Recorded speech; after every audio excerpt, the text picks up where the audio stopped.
Good afternoon, ladies and gentlemen, and good evening to our South Asian friends, and good morning to our European friends. I welcome you all for today's e-conference on role of academia in enabling chemical industry achieve newer heights, organized by Indian Chemical News, in short we call ICN. Indian Chemical News is a new age media platform which provides a complete 360-degree view on the chemical vertical, both local as well as global. ICN disseminates information through multiple platforms, through news portals, research reports, conferences, industry reports, and others. Myself, Praveen Prashant, editor Indian Chemical News, will be your host and moderator for today's e-conference. The aim of the e-conference is to increase collaboration between academia and industry. So with this single focus, I'm planning to start this e-conference. Next slide. Today, we have all the gurus on our platform. So namaskar to all my gurus who are there on a virtual mode. And they will make this e-conference meaningful, insightful, as well as thought-provoking. We have with us Professor G.D. Yadav. Just a small introduction about all our speakers. G.D. Yadav is the Emeritus Professor of Eminence, Institute of Chemical Technology, Bombay. He is a Padma Shri and is one of the topmost, highly prolific and accomplished engineering scientists in India. His research productivity is phenomenal, with 103 doctoral and 125 master theses. He supervised 43 postdoctoral fellows and published 480 research papers. And he has been granted 110 patents, national and PCT patents, and others. Next is Dr. Jillu Singh Yadav, Provost, Director and Trustee, Indrasil University. He is a CSIR Bhatnagar Fellow and former Director, IICT Hyderabad, and has carried out extensive research in organic chemistry. He has published 1,300 research papers, 250 PhDs, and 150 patents. Professor Gautam Radhakrishna Desi Raju, Solid State and Structured Chemistry Unit, Indian Institute of Science, Bangalore. He is a structural chemist and has been in the Solid State and Structural Chemistry Unit of the Indian Institute of Science, Bangalore since 2009. Prior to this, he had been in the University of Hyderabad for 30 years. He has published 430 research papers and 40,000 citations, guided PhD for around 40 students, and formerly been the chairman of research councils of NCL Pune and IICT Mumbai. Professor Dr. R.K. Khandal, President R&D and Business Development, India Glycols. He has worked both in academia and industry. He is also former Vice Chancellor of Uttar Pradesh Technical University from 2012 to 2015 and transformed it into an innovation university. He has been expert member of high-level committees of Government of India for different ministries. Dr. S. Chandrasekhar, Director, CSIR, IICT. He is a fellow of all the three Indian Science Academies, National Science Academy of Sciences, Indian Academy of Sciences, and National Science Academy. He has made significant contributions in organic chemistry with special emphasis on chiral chemistry, total synthesis of biologically active natural products, and pharmaceutical products. 80 students of him have been awarded PhD, 285 publications with 7,600 citations, 20 postdoctoral associates have worked under him. Mr. Ashok Panjwani, he is the Executive Director of UPL Limited and President of UPL University of Sustainable Technology. UPL University of Sustainable Technology was formed recently, which is in June of 2021. He has over 49 years of rich industrial experience working with reputed chemical agrochemical companies like Arda Chemicals and Gujarat Insecticides Limited. As Director, Ashok Panjwani is heading BIL Infrastructure Limited, Enviro Technology Limited, Kerala Enviro Infrastructure Limited, Sivalik Waste Management Limited, BEIL Research and Consultancy Limited. Gharpure Engineering and Construction Private Limited, and Narmada Clean Tech. We have with us Professor Vaja Samasiva Rao. He is the Vice Chancellor of SRM University, AP. He is an eminent academician who has been the vanguard of leading excellence in higher technical education in India. A career spanning of over 42 years, he has served as president of an IIT university, and he was the acting vice chancellor and director at BITS Pilani. He played a crucial role in the establishment of BITS Pilani Hyderabad campus. His research interests include synthetic organic chemistry, natural product research, and green chemistry. And we have Ms. Bijal Matkar, R&I Director, Solvay Research and Innovation Center, India. In her current role, she is responsible for R&I programs in the field of specialty chemicals and material sciences, as well as general site management.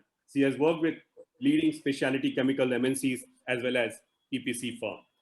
With this background of all our speakers, let me open this panel discussion. And the topic for today is, and let me go through the key discussion points. So next. So these are the key discussion points: how to remove disconnect between academia and industry, business models for academia industry linkages, leveraging low budget through academia industry collaboration, partnering for new and innovative technologies, increasing R&D budget stepwise, which is a win-win for both academia and industry, making academia and research institution industry friendly, any policy changes to enhance collaboration, and increase focus of government on funding new technologies. Next slide. We have the upcoming e-conferences. On July 3rd, we have on PCPIR. On July 30th, we are having on digitization. On August 6th, we are having on agrochemicals, and August 10th, we are having on the World Biofuel Day. And the topic is promotion of biofuels for a better environment. So we will have 3 tracks, and I would request all our speakers to be brief and precise. And it would be difficult for them, but I would request them on behalf of ICN that if they can make short presentations of 2 to 3 minutes each. And once the panel discussion is over, we will open it up for Q&A. So the delegates can please type their questions during the course of the e-conference. So let me now begin with Professor Dr. R.K. Khandal ji. And since he wears both the hats, so I would request him if he can talk about the major challenges for the chemical industry today, which the industry and the academia needs to collaborate together and move forward. So over to Professor Dr. R.K. Khandal. Thank you, Pravinji. Thank you. And I'm really pleased to be on this along with the dignitaries on this show. And the dignitaries are really great stature dignitaries, and I'm really obliged to ICN for giving this opportunity. Talking about your question, I have several challenges are there, but I have 2 challenges that I want to make mention here. Number 1 is that the chemical industry in India is highly isolated from each other, different sectors. Say, for example, drugs and pharma, if you take, the manufacturers of final products, that is the formulations, have nothing to do with the intermediate manufacturers. The intermediate manufacturers have nothing to do with the basic raw material, the APIs. And so the fact of the matter is, whenever what suits to them, they take the steps. And at the end of the day, the major raw materials, the major base materials, we are dependent on imports. Likewise, in the dyes and colors industry, likewise in other sectors of chemical industry, including the pesticides. So most of the products which are high value products, we are supposed to import. And that is one challenge that we have before the chemical industry in India, in my opinion. The second challenge is the support is not forthcoming so easily for them, like the technology support, like the policy support, regulatory support. Actually, each industry player is left on its own to deal with the problems that they face. And that is the biggest issue with all the industries in India, but more particularly with chemical industry in India. Now here, when I say this, the support of research, technology, and all developmental aspect is lacking because of several things. You can see the proof of the pudding is there in the taste. Now you see here in India, the chemical engineers coming out of the universities is less than 10%, maybe 6%. I was the vice chancellor in UP Technical University. The total number of seats of engineering is almost about 150,000. Of that, the chemical engineers coming out of the university, the seats are only 350 to 400. And if you take the admission about 60 to 70%, that still goes down. So how can the chemical industry be supported when you don't have human resource coming out of the universities? Now, what is actually happening on the part of human resources, that universities are setting the programs, are offering the programs, not on the technical aspects, but they are making the programs like BTech with MBA. So integrated program with MBA. There is no university I have seen, including the IITs, where they advertise with very big force the integrated PhD program, where the BTech student enters in the IITs or in the university or in the institutes and comes out with a PhD degree. The research in chemical sciences has really dipped very, very low. And if you leave the chemical engineering, if you take the chemistry side, of all the students passing out 10+2, hardly 17 to 18% are going for sciences and engineering. Of that, also the basic sciences is very, very low. The major chunk, for example, let's take the case of Delhi University. The students scoring 99.99%, 100% are going for commerce, going for business, going for economics. But the students who are coming for sciences, basic sciences, are very low mark students. So the first choice is never sciences, never engineering in this country. And that is the biggest challenge in my opinion. Now, when it comes to chemical industry, what they should do, they are supposed to coordinate with each other. Instead of depending on and going for importing the products which are available cheap, they should integrate the backward and forward. The suppliers to them from Indian origin, they must really support them. Then only we'll be able to grow. Today, the fact of the matter is almost about 75% of our industries, their raw materials are coming from China. And the government of India has been talking about making policy to deal with it so that we don't depend on them. So these are the two challenges, in my opinion, Praveenji, that we should really address. Supplying the right human resource with good research background and technology to be able to solve the local problems. Because our problems will not be solved by somebody sitting in US or somebody sitting in Europe or any other country. We have to solve our problem ourselves. And that has to happen by the human resource coming from university. So unless that is done, chemical industry will always be struggling to be in the lead role. Whatever the new developments that have happened, whatever the new companies which have made progress is all by on their own way. But the system in the country has not provided them enough support so that they can really beat the international giants. So that is what I wanted to say. Thank you, Professor Dr. R.K. Khanda. One was the supply side and other was the support side. So he's focusing on 2S. And so now let me hear from Professor G.D. Yadav, who is in the board of many chemical companies and is also part of Indian Institute of Chemical Technology, Bombay. So, sir, how do we see the academia research and industry research, and how we can take the academia research and transform it into, say, industry research, which is a big problem? It is the same way in a chemical industry. When you do the research or when you do a small experiment, and then when you plan to scale it up, it becomes a bigger challenge. And I think Professor Khandal will agree with me how difficult it is from making a 1 gram to, say, multiple grams in a factory setup. So over to Professor G.D. Yadav. Well, Prashantji, I would like to correct you. The name of the institute is Institute of Chemical Technology, Mumbai. Indian Institute of Chemical Technology, my good friend J.S. Yadav, former director, and Chandrasekhar, who is the current director, they are in Hyderabad. So let me dispel that, confusion in the similarity of the name. Okay.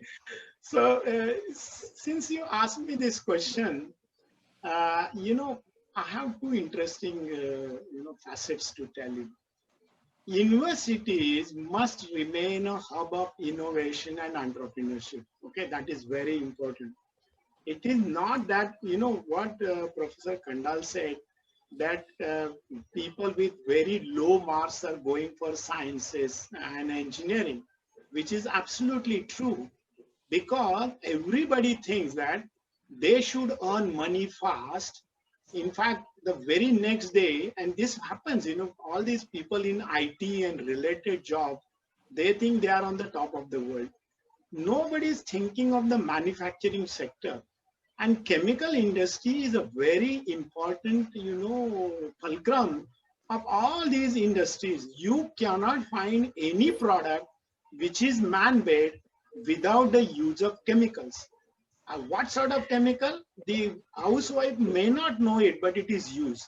So that is the fact of the matter. So chemical and allied industry, I include everything, including pharmaceutical in that, textile also, to say that that's a very important, pillar of the so-called $5 trillion economy which government of India is intending to have. So one of the things what the universities need to do is to attract talented students. And how do you attract them? As a vice chancellor, I did many experiments, apart from doing experiments in the laboratory. One of the things which I did was introduction of this 5-year integrated program where you have master's degree, where and it is a trimester system. In fact, I suggest that the government of India should adopt trimester system and not this semester system, which is totally useless. Trimester system, every alternate term, the student is in industry. So what happens that the student gets 2 years industrial experience, gets paid by the industry, and also he works in different industries. That is very important. And the student can come back and tell the professor to modify syllabus, because the syllabus also becomes vibrant. In the very first year, we found that some of the students who went after, so the idea is what? In the first trimester, the entire class is there. In the next trimester, the class is split. Half of the class is in industry, half of the class is in the classroom. And they alternate. And finally, last 2 trimesters, they come back and they work on a sort of startup company where the problem is devised. And the faculty members also can go on trimester, to industry, do their research, because they will have 1 trimester free. That was my model, which I suggested. And in fact, I've been suggesting that to Maharashtra government as well. By that, the student comes to know the real thing. Otherwise, in engineering, we know that not more than 20% of the students are employable. Let them come from the best of the universities and all, because they don't know the real world. That is one part of the story. Another is the research part. Academics must do research.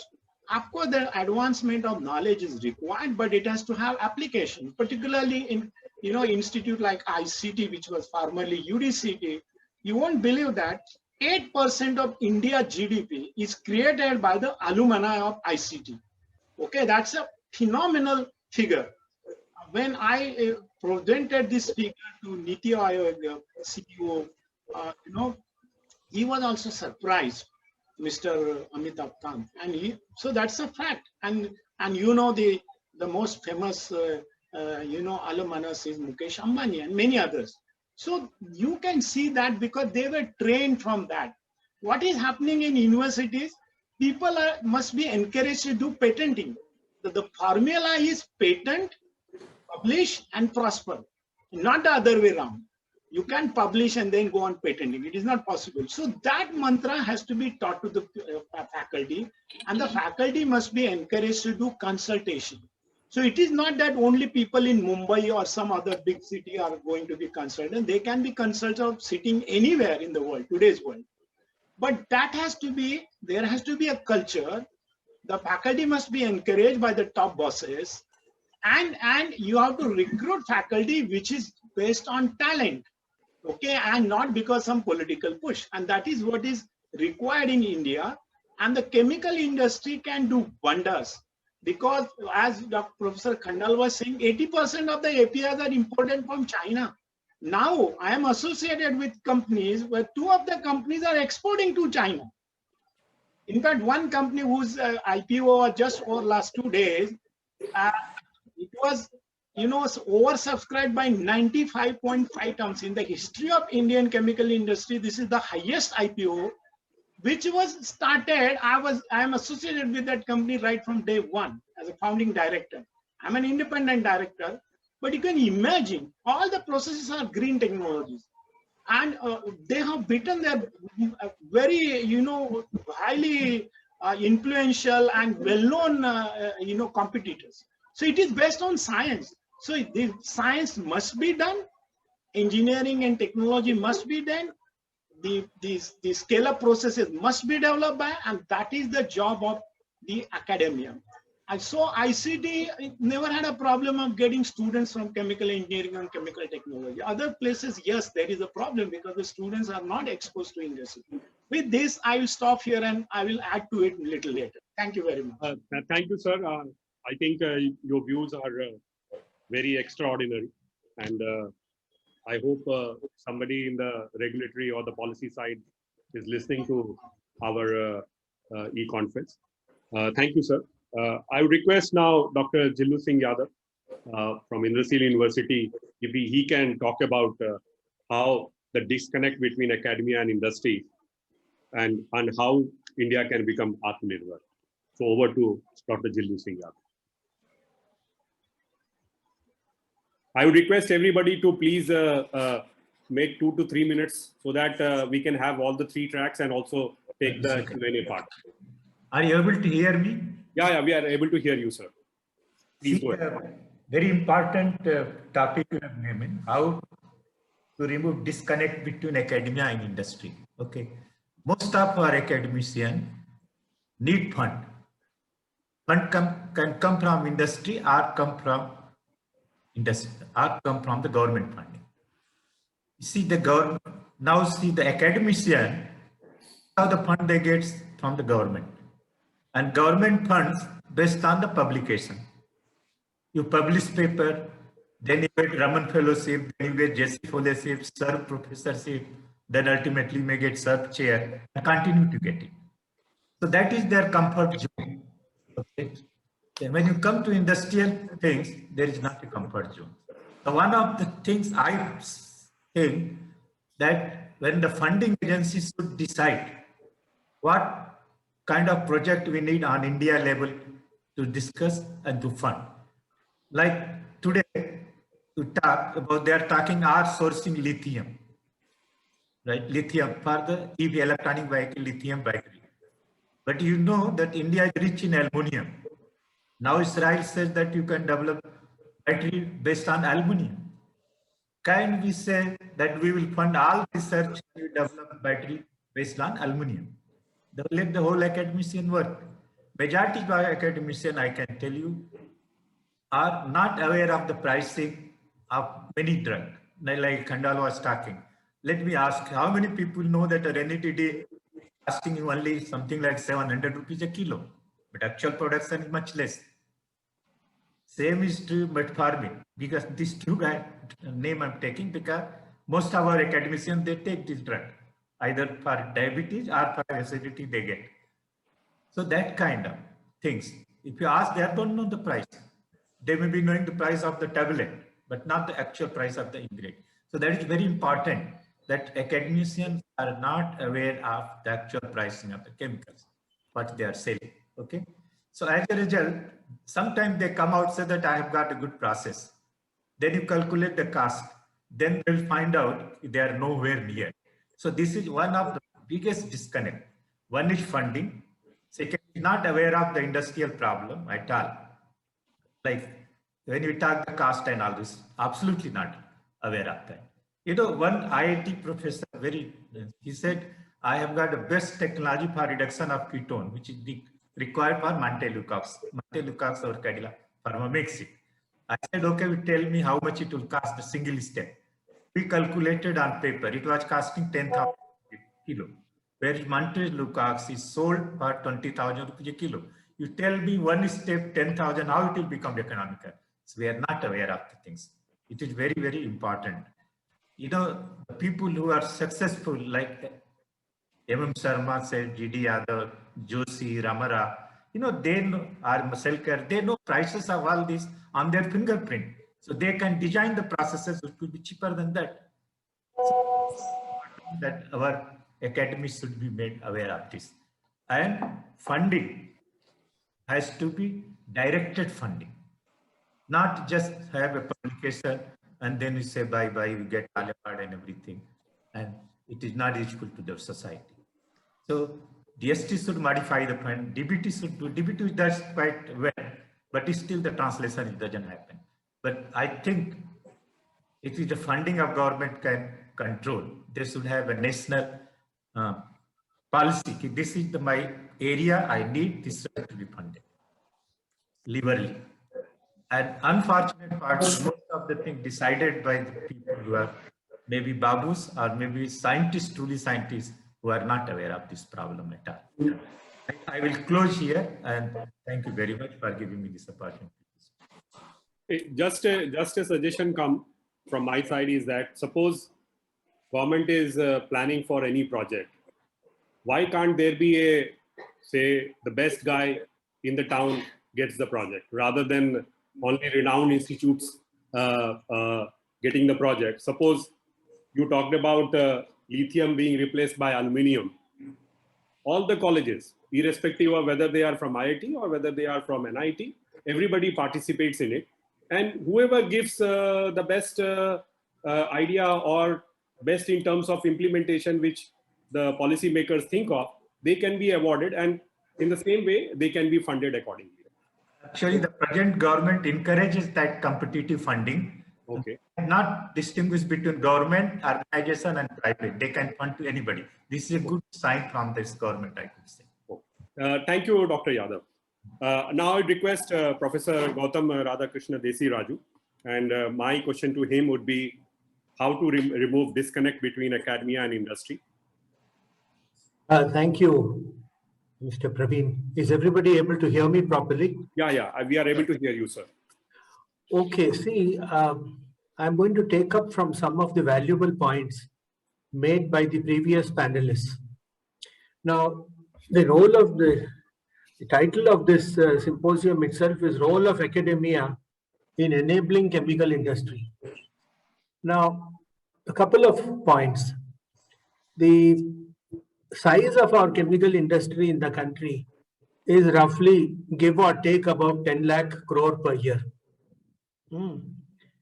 The size of the budgets of the 3 science departments put together is about 15,000 crores per year.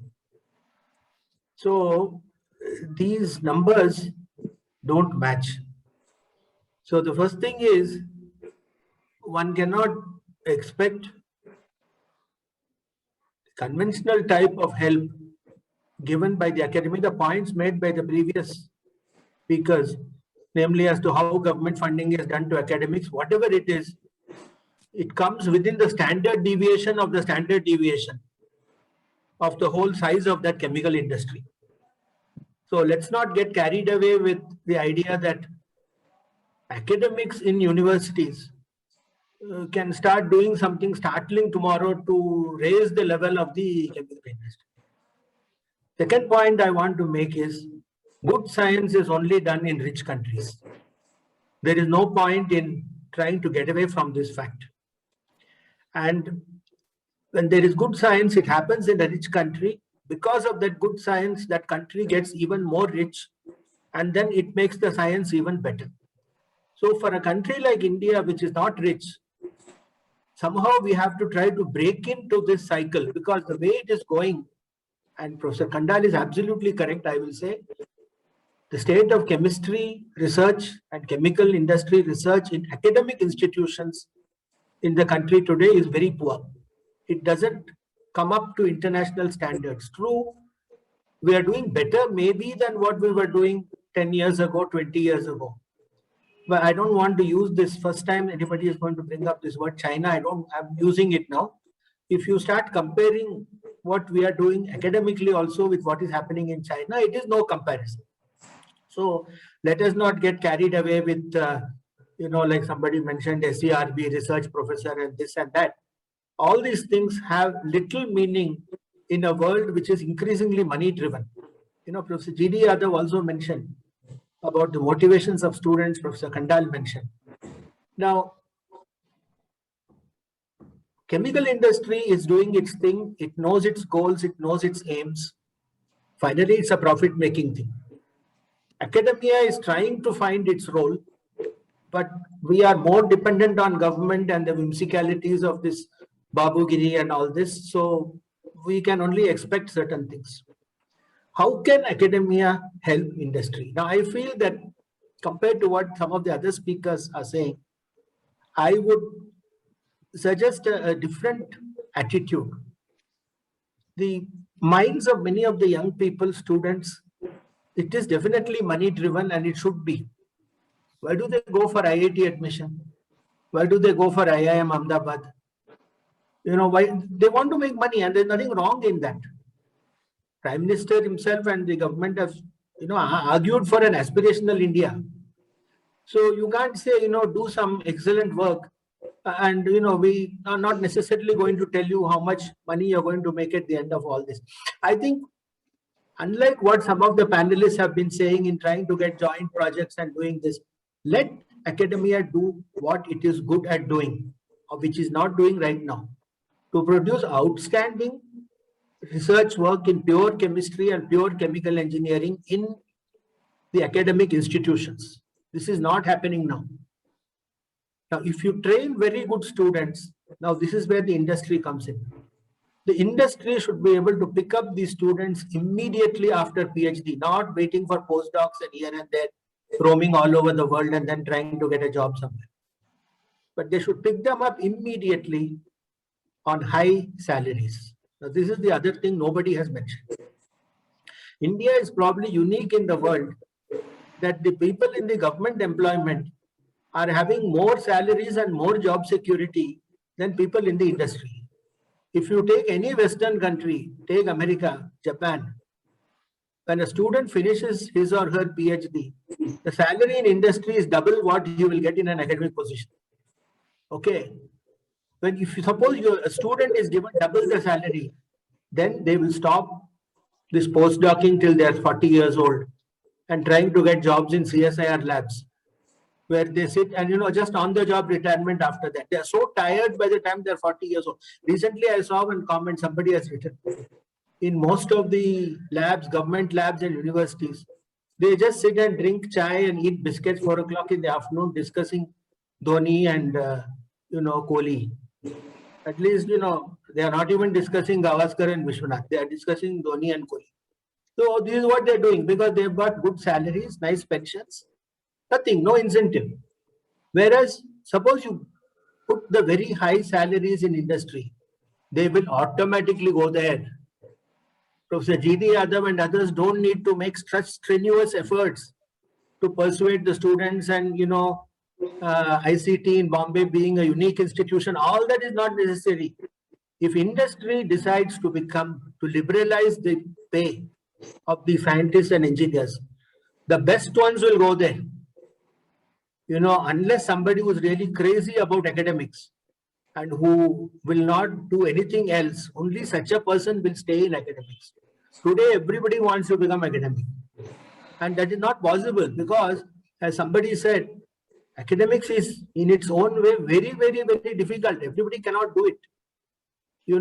And you can't ask. I mean, nobody has mentioned CSIR till now, but CSIR is a very vulnerable organization because it is neither here nor there. It is, between two stools and it doesn't even know its mission clearly today anymore.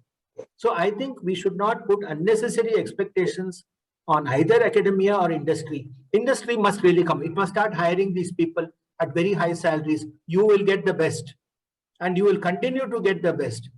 And then that way industry can come back and help academia by getting more students. Once a former student of say IISc or Hyderabad University or IIT Bombay is there in a top industry, then such a person will naturally be attracted to take students from these universities back into the industries. So firstly, I feel that please do not put the blame on academics here, because finally we are in a helpless situation and we are not even doing what we are supposed to be doing properly. So we need to have a radical rethinking in salary structure of young people. If you address, and then with no point depending on the government.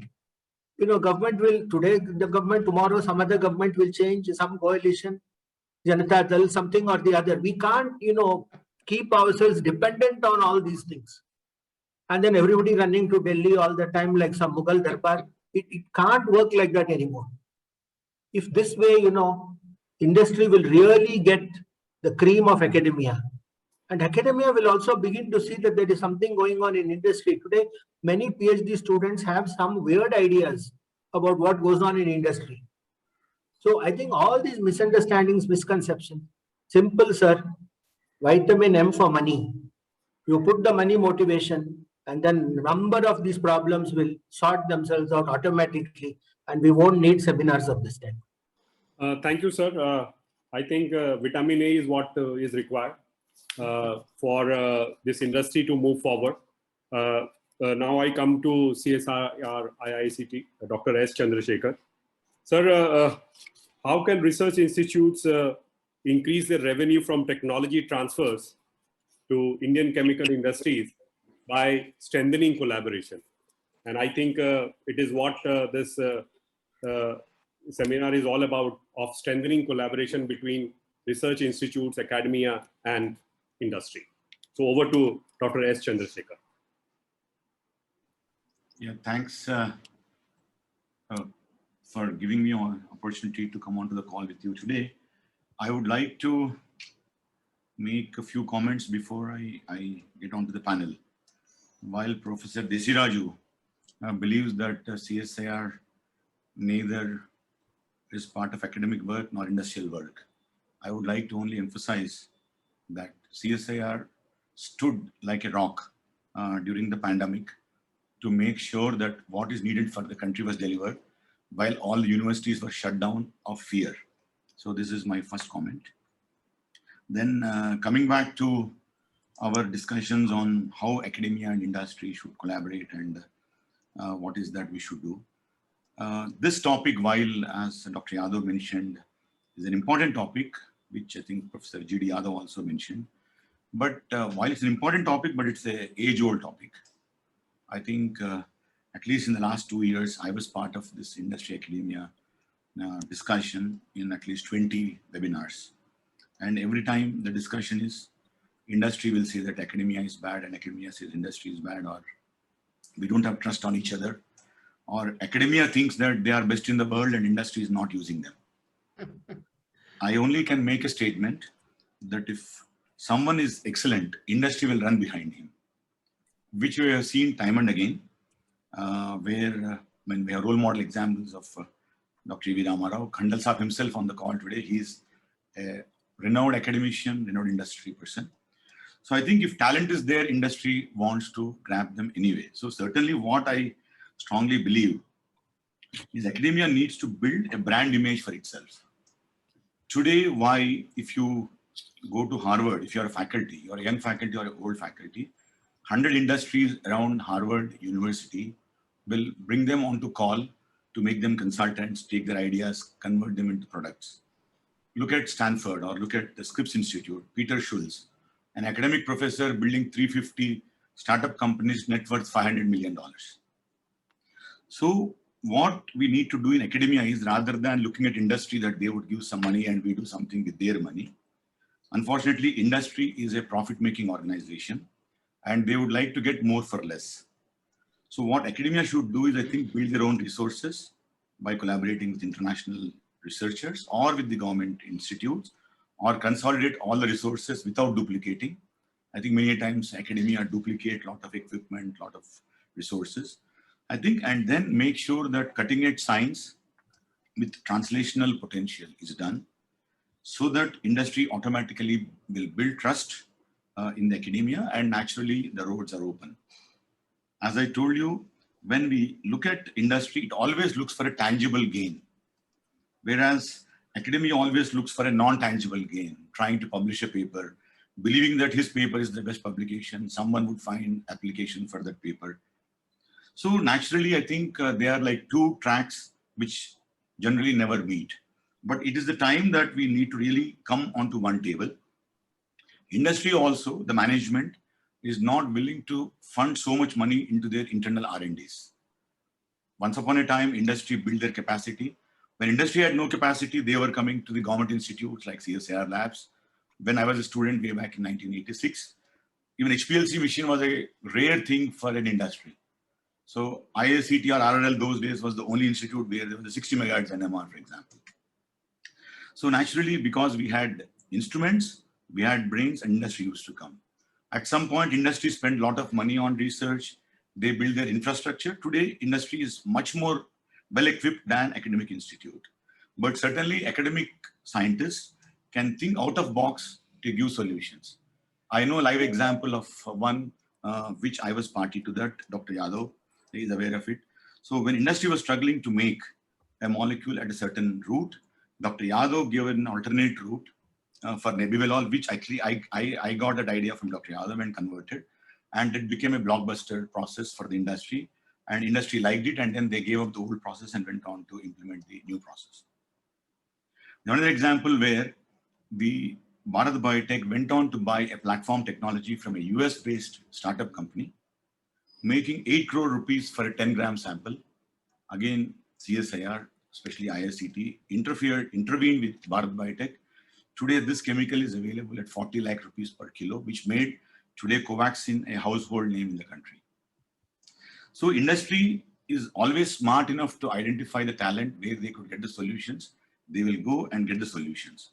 So the message is basically academia has to build the capacity, give out-of-box solutions, make sure that industry run behind them, rather than immaturely go to industry, like Dr. Yadav mentioned.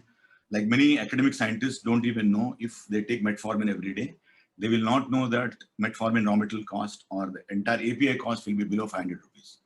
Or paracetamol, which we consume, crocin, or Calpol, which is given currently in the corona pandemic, 650 milligram tablet is available in the API industry at 180 rupees per kilo, which is cheaper than a Aquaguard or Aquafina water bottle in a 5-star hotel. So if academic scientists realize that science can bring down the cost of these kind of products, with the science, researchers are developed in the academic institutes. I think then industry will certainly come behind the academic industries. So, but of course, as I told you, I think trust is something we've talked many, many times. Industry thinks the research in academia is cheap. It is funded by the taxpayers' money. I want it free. Similarly, academic scientists think that the idea is great. It is worth $1 billion. Industry wants to pay only 5 lakh rupees. I think if we can bridge these two parities, I think it is not impossible to build the bridges between these institutes. Thank you for the opportunity, Praveen. Thank you, sir. I will come back to you with my second set of questions. Now I would request Mr. Ashok Panjwani, sir. How do we remove the disconnect between academia and industry so that industry can get good quality students? So over to Mr. Ashok Panjwani. Yeah, good afternoon, Prashant. Am I audible? Yes, sir, you are audible. Please go ahead. Yeah. Okay, I'm coming from the, with the exposure of both industry and academia, being working with UPL Limited and also involved with the, now it's called UPL University, but we have started institute about 10 years ago. To be exact, today we are completing 10th year of that institute, Shroff SRO, Institute of Chemical Technology, and celebrating our achievement of 10 years. And I'm a product of UTCT Mumbai, now called ICT. GD Yadav talked about it. I had seen how ICT works, how the faculties are well known among the industries and how the industries are connected with the ICT. Way, 50 years back when I passed out. While working in I've been working in Bharuch district. We are the around 50% of chemical production is done in that area, and we had been struggling, discussing how to get the right type of manpower, technocrats, scientists, and how to do research. So with that idea, we have started this institute, which is on the similar role model of ICT Mumbai. We have been working for 10 years. We have tried various combinations. Beside UPL, the almost 300 industries are connected with this institute. The faculties are going to the industries, getting the training, learning the processes. The students are going for factory visits. The experts from the industries are coming and giving lectures. And I find that this model, the first 10 years, has given a good job, and whatever students are qualified, we have a chemical engineering, we have a chemical technology, environmental science and technology, and other mechanical, electrical. Then we have a master's. Students who are passing out, the industry is supporting and giving them good jobs and training. So we have made a good beginning since last 10 years, and to get more freedom for designing our courses, or whether these students should work in one semester whole in industry and all that. We have made it now private university. So we are now with the full freedom to design our syllabus and program. So I believe that there is a disconnect, but if you work together without any, putting any burden on industry or industry putting burden on academia, it should be a win-win situation.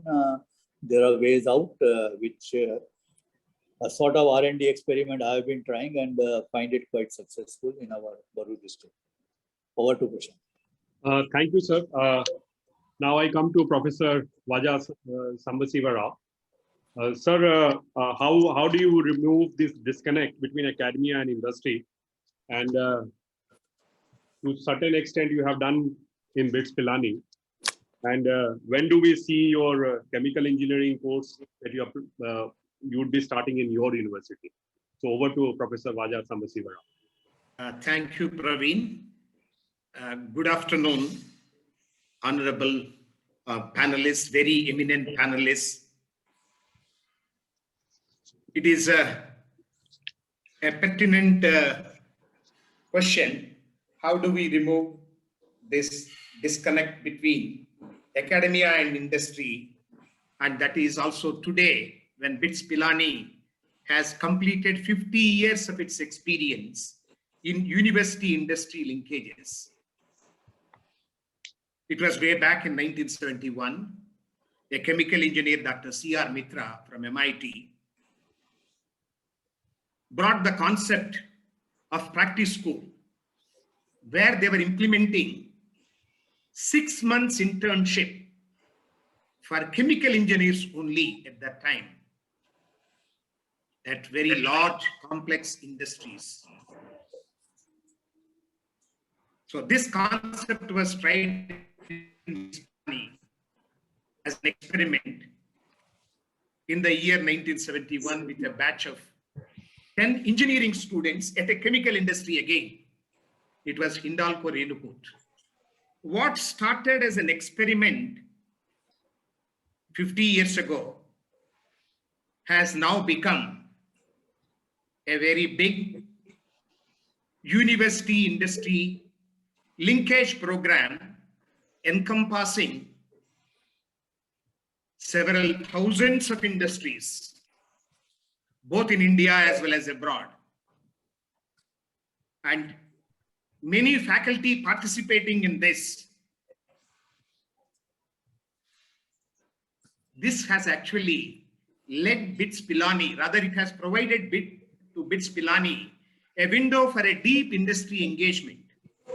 I remember the words of Dr. Mitra in the year 1973-74 when I was a student. So he said, we are all living in ivory towers. Academia is living in ivory towers, thinking that they are the owners of the knowledge, and industry is thinking that they are the owners of the practitioners.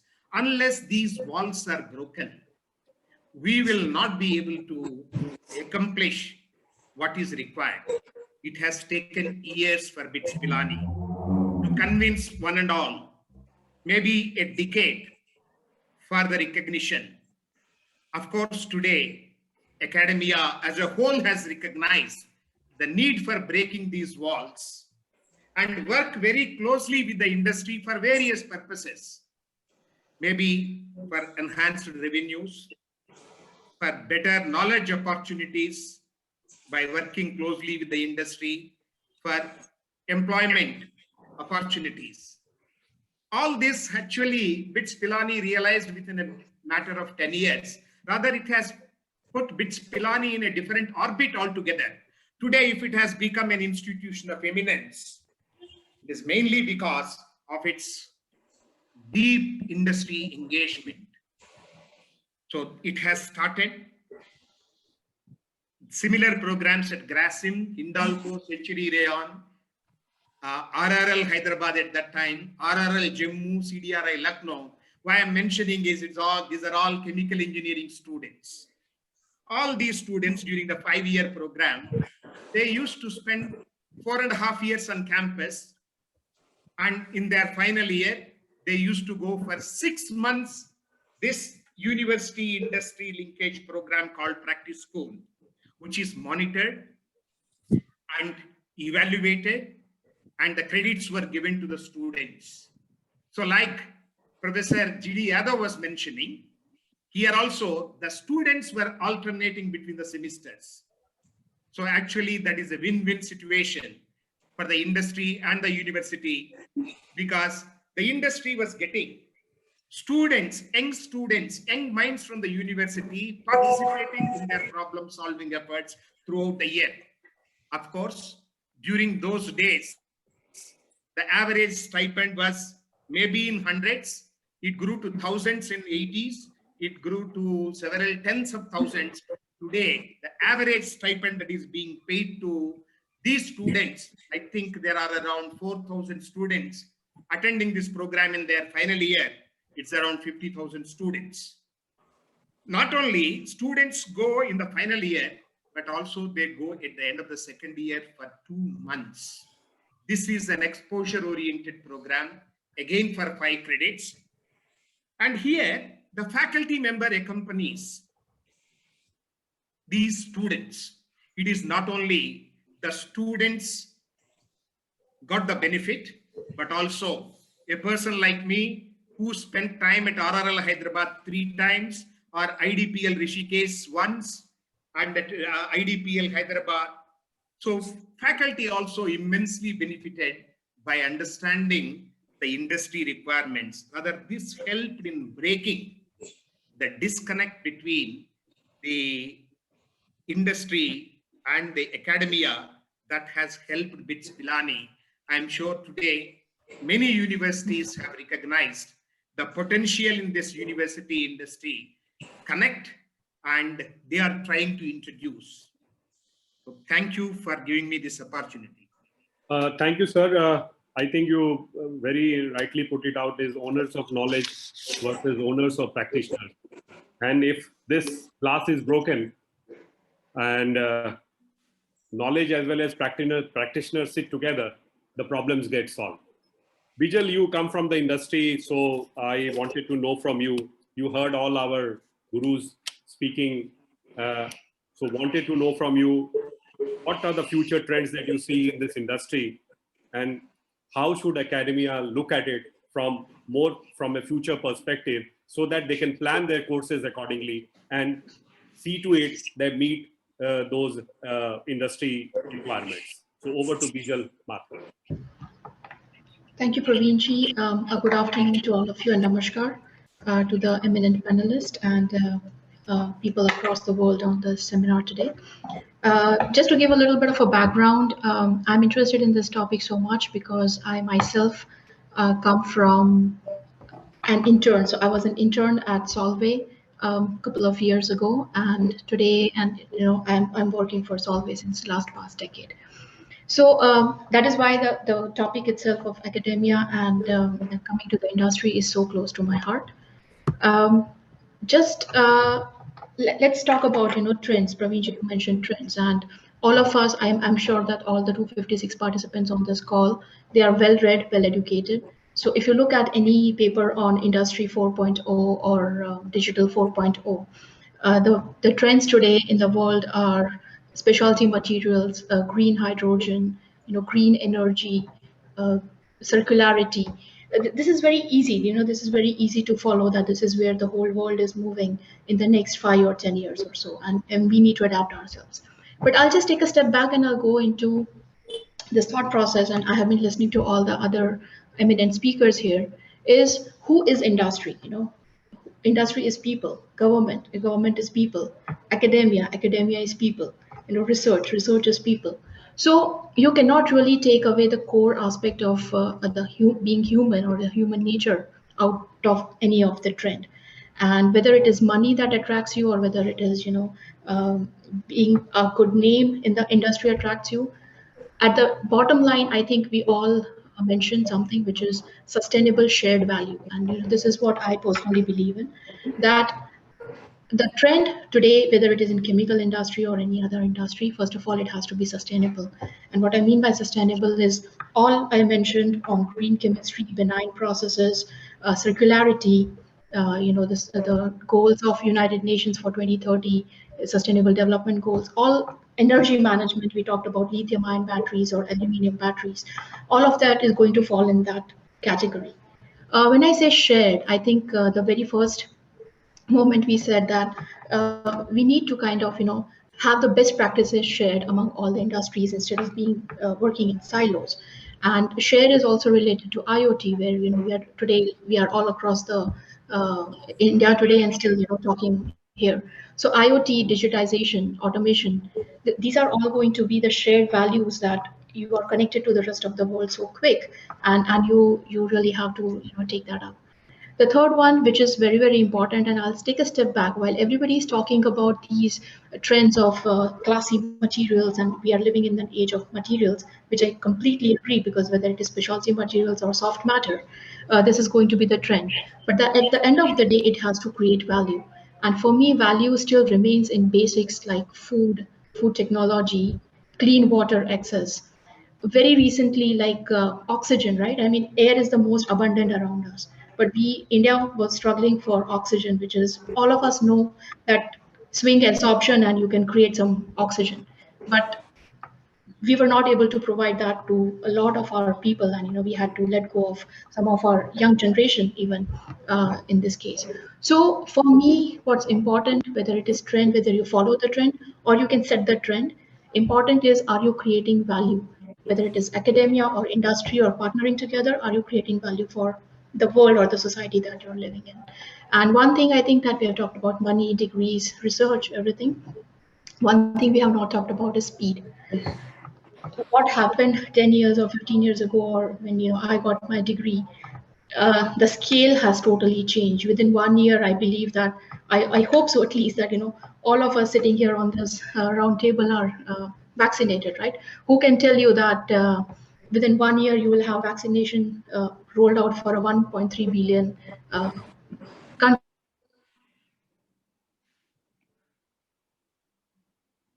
We have lost you, Bijal.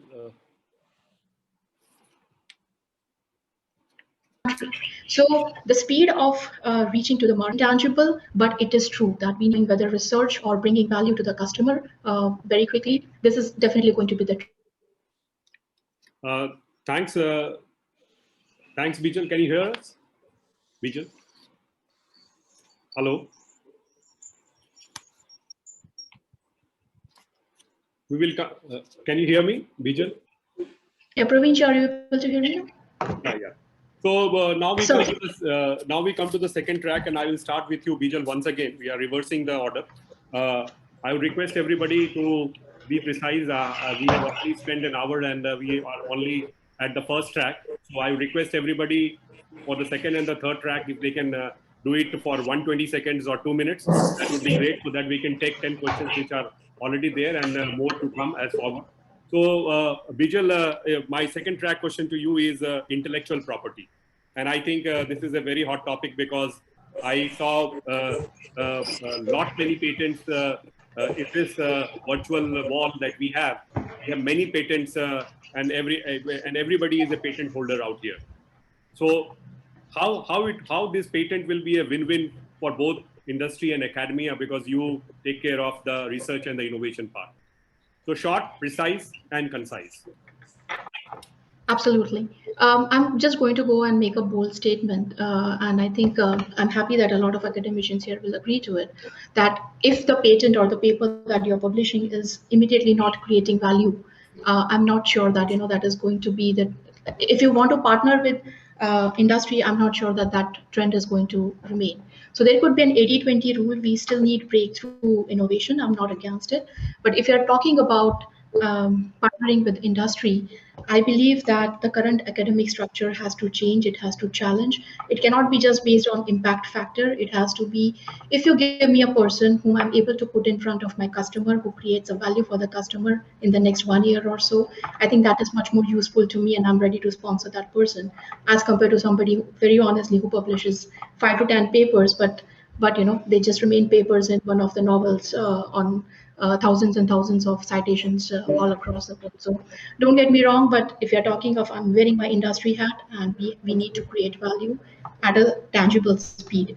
Just to give an example, very recently, I believe one of the Dutch universities, they took away the impact factor, said that you need to have more of team building, or the professors have to create value directly with the industry for being promoted, for being recruited, instead of just having an impact factor. So I'm going to stop here, but yeah, tangible value is going to be the key in IP section for me. Well said, madam. Well said. बहुत अच्छे. Thank you, Bijal, for your 2 minutes. You try to help me in this crisis of time. Let me come to Professor Vaja Sambasiva Rao. Sir, if you can talk about the business models. There are multiple of them, be it internship, be it center of excellence, be it, say, festivals, be it creation of chairs. So how do we move for the chemical industry, sir, with your experience? So over to Professor Vaja Sambasiva Rao.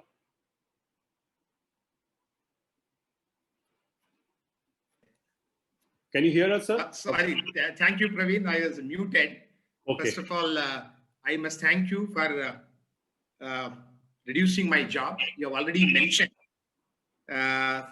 some of those business models. The best business model that I have mentioned was the BITS Practice School Method of Education, which is a successful experiment today in the entire country, which used to be emulated by almost all universities.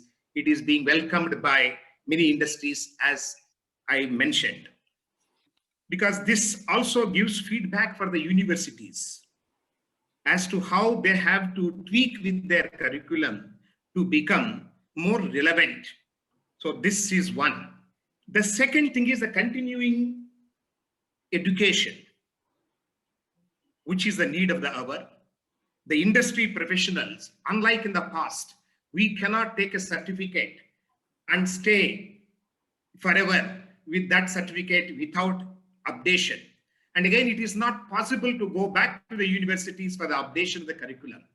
So universities must come forward with their excellent faculty and the infrastructure facilities and today's technology to offer continuing education programs. Again, here, I would like to draw upon BITS experience.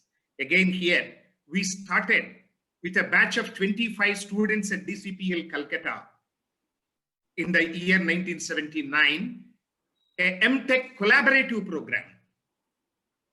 Because in all these collaborative programs, you will not have one particular stream. It is a multi-stream. There are chemical engineers, there are civil engineers, there were electrical engineers. So an MTech collaborative program called MCollab program, ME Collaborative, was offered in project management at DCPL Calcutta, industrial production in a similar way in the subsequent year at Grasim Nagda, and industrial development with IDBI Mumbai. So with another batch of 25 students, all these continuing education programs for industry professionals, again started as experiments in the year 1979 and 80. Today, it has become a big university in BITS itself called Work Integrated Learning Programs with over 25,000 students pursuing these degree programs. This is one excellent model for academia industry interaction. You did mention about creation of chairs. So industry must come forward generously to create chairs in niche areas so that the faculty will work on their projects. So this will provide a channel for industry personnel visiting universities and the university professors going to the industry, and through these chairs, it also offers opportunities for industry professionals to do PhD under joint supervision. Of course, government also must provide tax exemptions like we have corporate social responsibility. There should be a corporate educational responsibility. I think it must be already coming under corporate social responsibility. You also did mention about Center of Excellence. I know at SRM University, Amaravati, Amar Raja Batteries has created a Center of Excellence for energy storage.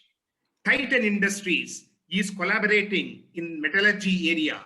So like this, more and more industries must come forward, create Center of Excellence so that both faculty, students, they really get benefited. Another thing is to involve our alumni who are working.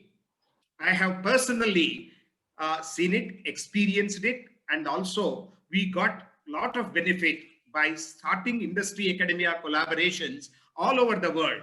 INSEAD Business School in Fontainebleau, or in DreamWorks Animations at Los Angeles. So like that, there are many opportunities. Another channel or another business model is to conduct industry day or idea day, research day at the universities, which will provide a platform for exchanging ideas between industry and academia. Moreover, people can create, each department can create a corporate advisory board so that they can involve them in their board of studies meeting, board of management, and take the inputs from the industry. Professor Rao, I think you very elaborately put all the programs that can be taken care, and I think the chemical industry should also learn and see how these can be adopted or how these can be cross fertilized with the industry so that it can be benefited in the long run. Thank you, sir, for your views. I would request Mr. Ashok Panjwani, sir, if you can talk about the business model, and so that the industry can come up with cutting-edge products or processes with the help of academia. I request everybody to, because we have already reached 4:07, I request if you can be precise and not more than 2 minutes, sir. Yeah, Prashant. We have been talking about chemical industry. There's a big scope for chemical industry in India to grow because we are just doing exports, but 2% of the whole world. India exports only 2%. We are lower than small countries like Singapore and Switzerland. All of us know that we are 1/10 of China, and this chemical industry is playing a major role. The 90% of any products you could use, in day-to-day life, the chemicals are used. But what is chemical industry in India is struggling today is because of the credibility, because of the issues on environment, because of issues on safety. There are concerns and there are public,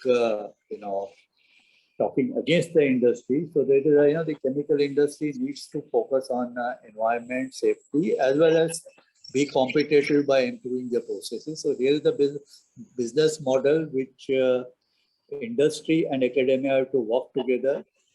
Now, both of them need each other. It's not that academia needs industry or industry needs. If we want to succeed, both of them have to work together. When normally industry feeds academia are coming because of money. It's not that way. It is the time required, or as said, that the humans' involvement is important rather than the exchange of money. So, what model we are trying in our university now is we have started Center of Excellence and Safety, particularly focused on process chemical safety, and we are starting another program on sustainability, Center of Excellence. So we want to see that the industries get maximum advantage on both safety and environment, and involving the industries in our academic councils and board of studies and the board of management and governing, so that the industry people, when they are sitting in the university administration, they can contribute. So this is a business model we are looking for in Bharuch district in our university. Thank you. Thank you, sir. Now I will request Dr. S. Chandrasekhar. Sir, wanted to know from you, is there a mechanism for new drug discovery or new molecule for Indian chemical sector, and what is the process that you are following at CSIR IICT, sir? Yeah, thanks, Praveen. I think when you look at the new drug discovery, I'm sure all the colleagues on the call, including the panelists, are aware that it's one of the longest journeys one could take to make a drug from early discovery to the market, 8 to 12 years and stuff like that. While CSIR has very ambitious programs, including one major mission called Mission IND, where we like to take the molecules up to investigate new drug applications, partner with industry, and initiate clinical trials. So this is one major activity which CSIR has started in the last 2 years. But there are multiple activities which happen in CSIR for early discovery, where lots of NCEs are screened against multiple therapeutic indexes, filing patents and trying to connect to industry. Very recent success story for CSIR has been that a molecule of CSIR was out-licensed to Sun Pharma to file IND for clinical trials for a total milestone payments up to 240 crores. And the first milestone payment was already paid by Sun Pharma to CSIR. So certainly CSIR has ambition to make new drugs, and it also has capacity to build this platform for the country.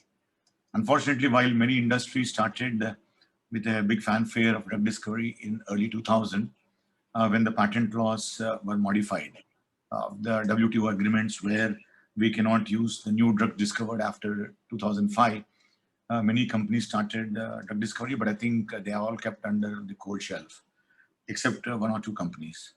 But certainly CSIR is looking for partnerships. If industry is willing to work, and if there's some molecules and they would like to take them on a partnership mode, CSIR is willing to work with the industry very closely. Thank you. So is it that you are looking only for large industries, sir, or is it also medium level industries that you would like to work with? And honestly, as I told, I think one need to have deep pockets to take the molecule forward in clinical trials. So certainly those who are willing to invest a few $1 million to take a molecule from either phase 1 to phase 2 or pre-IND to phase 1, I think all that requires substantial amounts of funds. So either investors or companies who have deep pockets to spend their money on these projects, we are willing to work with them. Thank you. Thank you, sir. And good to know that you are actively working with Sun Pharma, and you have already delivered the first phase of the 240 crores that you were talking. Thank you, sir. And now I request Professor Dr. R.K. Khandal, sir, if he can talk about what universities and research lab must do to support chemical industry. I know we are running out of time, so Praveenji, I had in my first stance had spoken very little.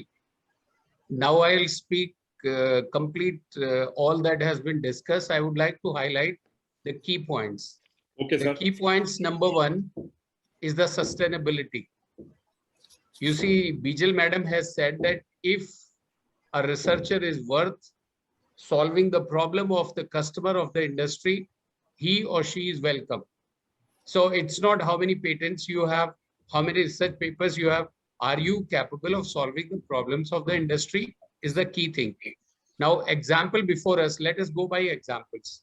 We have the examples of Professor Gharda. Professor Gharda was a professor in UDCT at one time. And he happened to be a member of a High Court committee or Supreme Court committee to decide about the price of chlorpyrifos at that time. I think it was chlorpyrifos or phenolphos. I don't remember it. And he was a member of the committee. So in the committee report, he said that this molecule should be made in India, 1/3 the cost that this multinational is selling in India. So multinational challenged him. And they said in front of the court that this man is talking off his head. It is impossible, cannot be done. He himself set up Gharda Chemicals and showed that at 1/4 the price at which that molecule was being sold, he showed to manufacture. And today you see, it is an example like this. Government of India says, AICTE says that the students coming out of university should be industry ready. How can they be industry ready? Are your professors industry ready? Are your directors in the institutes industry ready? Now I give you instance about patents. When Professor Mashilkar was the DG of CSIR, he used to say publish or perish. Then he said patent or perish. Okay. Then came another DG, and he came out with simple straight letter to all the scientists. For God's sake, before patenting, be responsible. You are not supposed to patent just like that, just to increase the number of patents. He was the one who talked about sustainability of CSIR, sustainability of universities. You see, all of us have seen life. I have seen universities, manage universities, and now I'm with the industry. Please understand, the day you ask the question to all the institutes and university to become self-sustainable, all your problems will be solved. This is one aspect of it. China has done it. Around 4 decades ago, Chinese were behind us in terms of academics and research. They took just one decision, that all these institutes will have to earn their own money. If all our institutes can do that, all your problems will be solved. The next point I want to tell you is that at the Government of India's end, everything that is economic, everything that is other than science and engineering is highlighted, is getting powers. In Government of India, we have Chief Economic Advisor, but we don't have a Chief Engineering Advisor, Chief Technology Advisor. We don't have Chief Scientific Advisor. To Prime Minister of India, yes, but you don't see that. In the media, if you see, all the articles are written by fellows who have done science up to graduate or postgraduate, but have taken economics, and they are all full of it. I mean, whether from IIT or anywhere. It was very well said by one of the speakers that the funding should be properly seen. In my opinion, stop funding. Because look at all the engineers coming out of the, first of all, engineers, chemical engineers are coming only from the government institutes. Private universities, hardly they go for chemical engineering. Either they go for biochemical engineering or biopharmaceutical engineering, but they are not going for chemical engineering. They are only coming from NIT, IIT, or from the government, state government universities. Just have a look at that. All those fellows coming out of these IITs, funded by Government of India, they don't stay in India. And Professor Desi Raju has very rightly said, the real science is being done by the rich countries. And who are doing it? These fellows coming out of IITs. Can we not do this, that they don't go there? Now, how do we deal with this situation? Very simple. Make a rule that industry experts will be welcome to be a professor in the university. Whether they have research papers, whether they have patents or not, they should come and teach in the universities as professors. Number two, make it compulsory for promotions. Assistant professor will become associate professor only if he has gone to the industry and solved a problem of an industry. Otherwise, he will not be allowed to do this. Third one, to all the private companies in the board, make sure that they have a professor who can really solve the problems. The next point is the 12th 5-year plan. Praveenji, it is very important for all of us, and the youngsters are listening us. 12th five-year plan, before the emergence of this Niti Aayog, it was decided that Government of India will prepare a logbook of what all we are importing and what all we can export. Never it was done. If today in the sciences and engineering, the students are taught what India needs, what society needs, what industry needs, and only that is taught, they will be one up. They will be beating everyone, and we have to beat China. Remember, we cannot beat China at the borders, but we can beat China in science and engineering and making our industry capable. The last but not the least, I just want to say that please stop telling that industry doesn't know this, industry is very keen to do this. I am telling you in front of everybody, I am telling you, this company in which I am the president R&D, they have done innovation of creating surfactants out of molasses. The innovation of its kind in the world. The company has been in existence for last 30 years. Now I am throwing a challenge. Can our scientists, CSIR and UBCT, IIT, can they help us in turning ethylene oxide plus CO2 and make molecules? I'm throwing open challenge. This kind of thing has to happen in this country.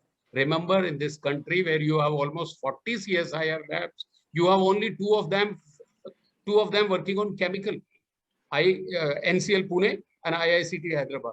And we don't have any other research lab working on it. But go into the details of CSIR labs working, you will hardly find 30 to 40% on chemicals, and rest all areas we are working. So I think we have to really thank you on these issues. Thank you, Prashant ji. मैंने पहले 2 minute से भी कम लिया था, तो मैंने ये बोल दिया. Thank you, sir. और ये सेल्फ सस्टेनेबिलिटी वाला ये बहुत इंपॉर्टेंट है. और हमारे students, they should be encourage to adopt science. 60% marks वाले बच्चे साइंस में आ रहे हैं और 99 और 100% वाले कॉमर्स में, इकोनॉमिक्स में जा रहे हैं. श्रीराम कॉलेज की लास्ट कट जो परसेंटेज है वो 100% रहती है. तो आप देख लीजिए कि कहाँ बच्चे जा रहे हैं. ठीक है, thank you, sir. Now I would request Professor Gautam Radhakrishna Desi Raju, sir. We know that R&D budget or the budget that academia gets is small. So how do we leverage this low budget?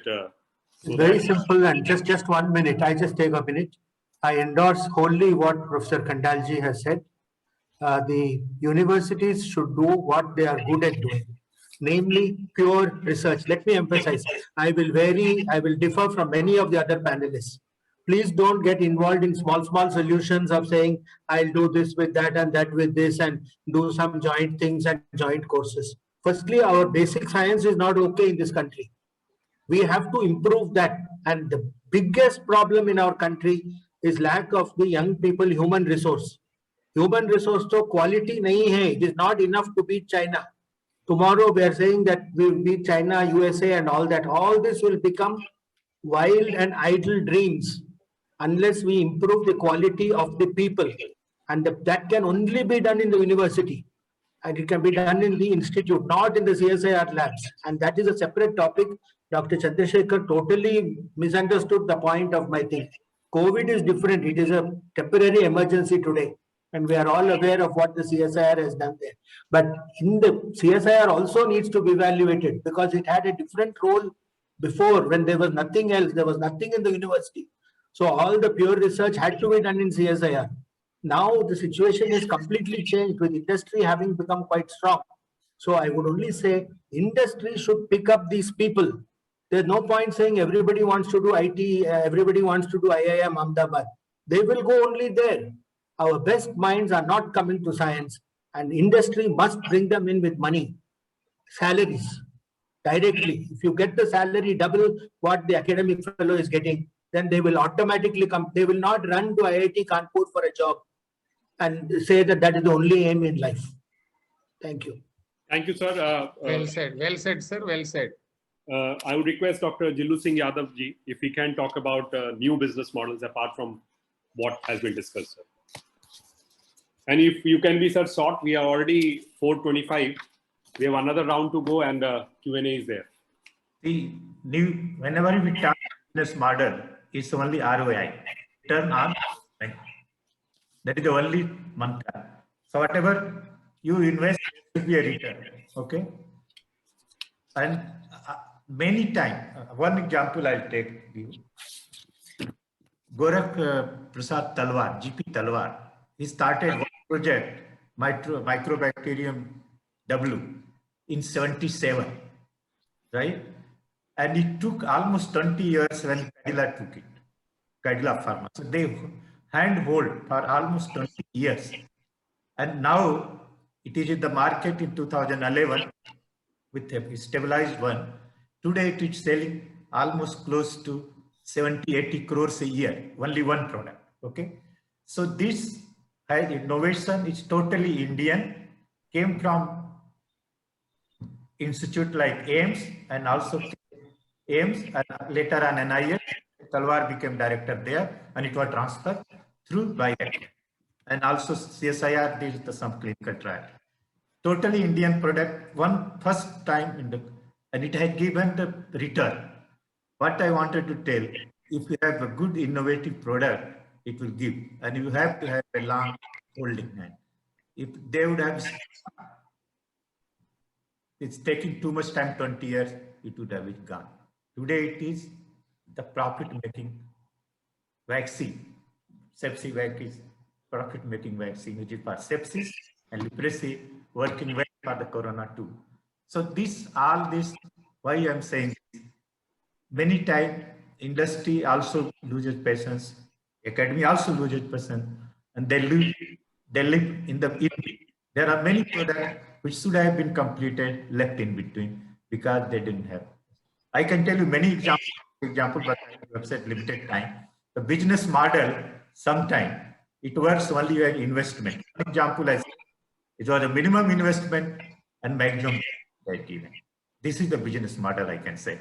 There are, any industry wants to return on its investment. If no return, no investment. Okay, this is, and that has to be made aware of. Thank you very much. Thank you, sir. I would request Professor G.D. Yadav if we can talk about how to commercialize academic research and the role of startups. Sir, in brief, sir. Yeah. Thank you so much. Actually, I was listening very intently what my colleagues were saying.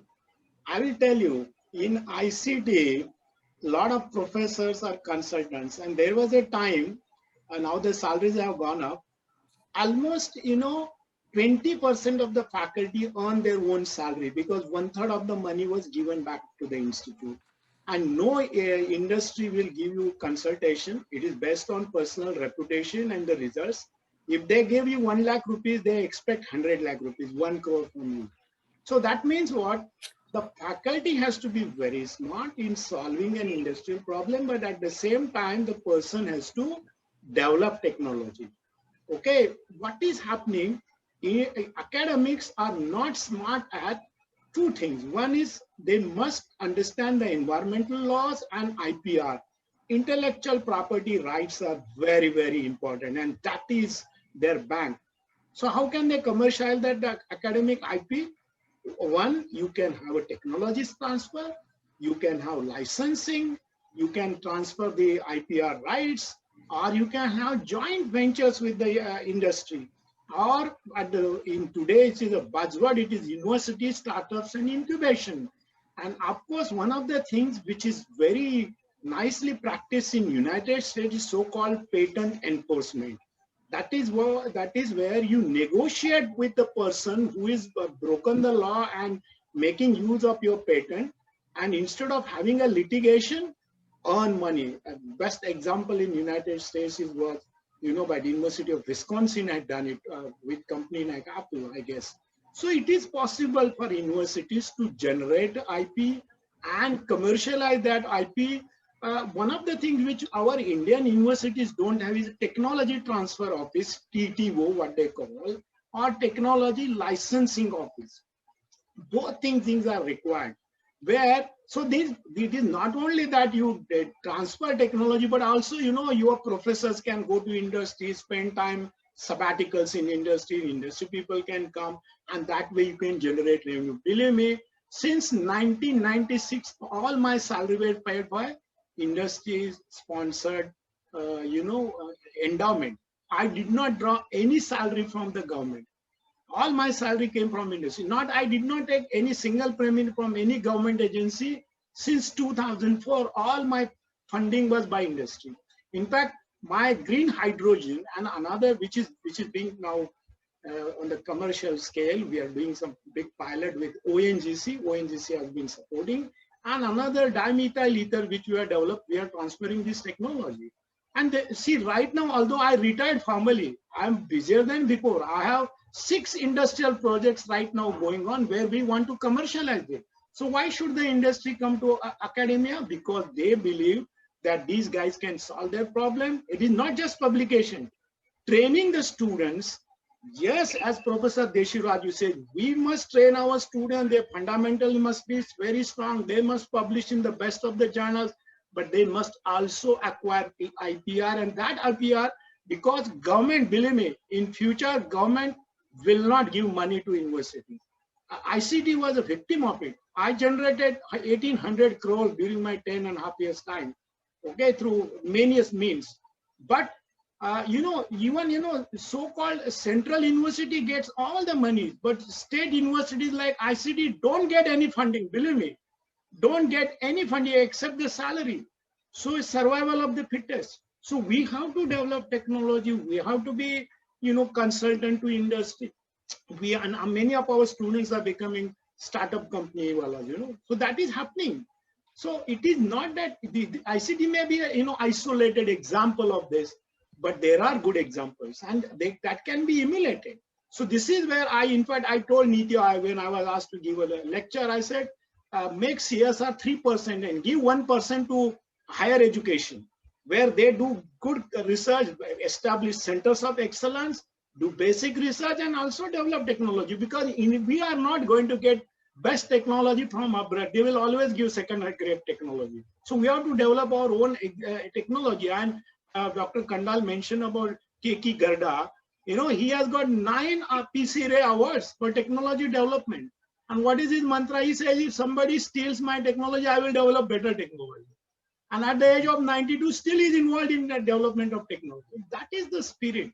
So I don't think Indian academia should be thinking that they are, in comparison with the Western counterpart, they are nowhere. They must take up that challenge.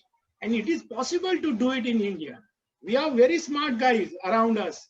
It is not, only thing is that they don't realize their potential. They are afraid of trying.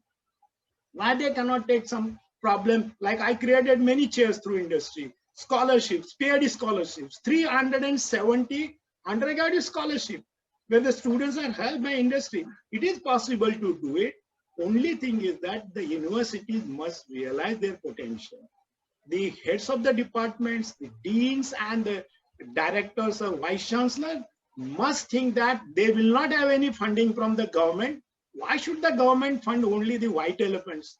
That is what some people say. I would not say that. I would say they should fund liberally everybody. Let them have more institutions of eminence. Why only 10 or 20? Why not top 100? Let there be private universities also, which are doing the good job. Why private universities should be debarred from that? Only thing is there should be a rationalization of the fee structure. That's it. Some of the private universities are very good in India. So I personally believe that time has come for us to give boost to chemical industry, chemistry, chemical sciences, so that they can help our chemical industry, and our chemical industry can do it. It's not that they cannot do it. Only thing we require are those gutsy fellows in various places, wherever they are. That's what I think. Thank you, sir. Now I start with the third track, and here I'm just taking a question off my hat, and what I'm asking you is, what should be the first step? So I just needed from all our speakers, the first step which needs to be done so that the industry academia collaboration achieves newer heights. So starting with you, Mr. G.D. Yadav, what should be the first step? Which so first step is the Indian chemical industry must trust the academia for solving their problems, and they should give money. Because I tell you, The research which is done in university laboratories, the students are available 24/7. And in the company, they are available 9 to 5 at the most, or 5 days a week, So, and they must give a challenge. And the same problem can be given to 2-3 industries and IITs. And let the best solution come with proof of concept within a year, and then support that. That will definitely lead to better technology development. At the same time, it will help the university to generate their resources. And they must generate resources. They must generate IP. They must sell that IP, because majority of the time, the IP which is generated remains in the book, and it is because to maintain IP is a lot of money is required. And therefore, the universities have to have this policy. I must tell you that I was the first person to be held by TIFAC, first patent, then NRDC in the University of Mumbai system. Can you believe that? You won't believe it. Because when I asked for permission, they took 1 year to give me permission to file for a patent. Where are we? So this is where the bureaucracy has to be also removed, so that universities can do a better job. And I'm sure our universities can do better job. Our CSR labs can do better job. Maybe there are misconceptions, but they can do a better job. Thank you, sir. Professor Gautam Radhakrishna Desi Raju, sir. The first step, and I would request everybody to be precise. 30 seconds, sir, for all. First step is that we stop depending too much on government funding from the academic side, I mean, because it's not going to be there. And start some small projects where there is a mutual overlap between industry and the academic department. This will also be self-correcting, because only those faculty who are doing certain things attuned to industry, they will survive. The others will drop out. Professor Dr. R.K. Khandal, sir. Sir, only one thing I say immediately they should do, that they should increase the qualification of IAS, IPS officers. Today's graduate, they should make sure they should all be PhD. And the government jobs, it should be necessary that these fellows are either MSCs or BTech. Then only the students will be more keen to go for science and engineering. And the industry and the universities must be attached with the industry. There should be caretaker. Government should stop funding universities and institutes. They should be attached with the industry. Industry and university interaction. Let industry fellows go and teach there. And the basic sciences would be much better done by industry experts with significance and applications, plus the professors. Thank you, sir. Dr. S. Chandrasekhar, sir. Dr. X. Chandrasekhar. Mr. Ashok Panjwani, sir. Yeah. See, the first step, which is very important, the top management from industries and academia should get committed that they're to work together. And we also should believe that we in India are capable. We are the best scientists and technocrats. We can do wonders. We should have a confidence in ourselves. We should not feel that other countries or others are better. We have a potential and we are capable of doing anything. Professor Vaja Siva Rao, sir. In my opinion, the first step should be a liberal arts education, which is broad-based, with a strong foundation in science and extensive collaboration with the industry. Industry funding the university education through various channels, be it internships, be it continuing education, be it researches. So this should be the first step. Ms. Bijal Mathur. Yeah, I believe that first thing we need to do is stop comparing whether it is academia or industry. India for Indians or Indians for India. This is what we have. Make the best out of it and move forward. Bring down the bureaucracy and start taking decisions internally and own your decisions. This is going to be the first step for a long road. Thank you, all panelists. Let me take few questions before we leave. The first question is from Mr. Srijit Nair, and he's talking about challenge in collaboration with universities and academics is from an industry perspective is to have different academic groups coming together to collaborate with industry. Then he says, as an industry, we can get more benefit if we have the option to collaborate with multiple universities under the same project and have seamless collaboration. I think he's just making a comment. So he's taking that for a same project, if multiple universities can work together, which Professor G.D. Yadav was also talking about, so that the best university can come out with the best solution, and then you go ahead and work for a larger, project development as we move forward. Vinay Amte is talking about the need of the hour is the modification of chemical engineering curriculum based on industry requirements. So here I would request Professor R.K. Khandal, sir, if you can talk about modification. Is it required or is not required? बिल्कुल.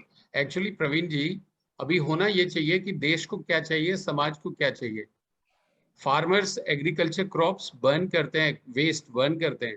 Chemical engineers को बताया जाए, भैया आपकी ये problem है, इसको solve करना है, convert this into valuable chemicals. सारी चीजें जो हमें चाहिए वो बतानी होंगी. हम क्या पढ़ा रहे हैं, हम वो पढ़ा रहे हैं कि ये नेसेसरी है, ये नेसेसरी है. No, we have to start working. Fundamentals आप पढ़ा दीजिए. आजकल तो फंडामेंटल 10+2 तक ही पूरे हो जाते हैं, बिकॉज कोटा में इतनी कोचिंग करके आते हैं सारे बच्चे. कोई बच्चा ऐसा नहीं जो कोचिंग टीचर के अलावा पढ़ के आते हैं. तो बेसिकली केमिकल इंजीनियर्स को ये बताना चाहिए क्या क्या हमारी प्रॉब्लम्स है. उनको हम बताएं कि 80% तो हम इंपोर्ट कर रहे हैं. हमारी industry is dependent on basic raw materials from outside. Let us make ourselves this. अच्छा, दूसरी बात ये है, हमारे पास कैपेबिलिटी है, हमारे पास कैपेसिटीज हैं. somebody has to go in details of it.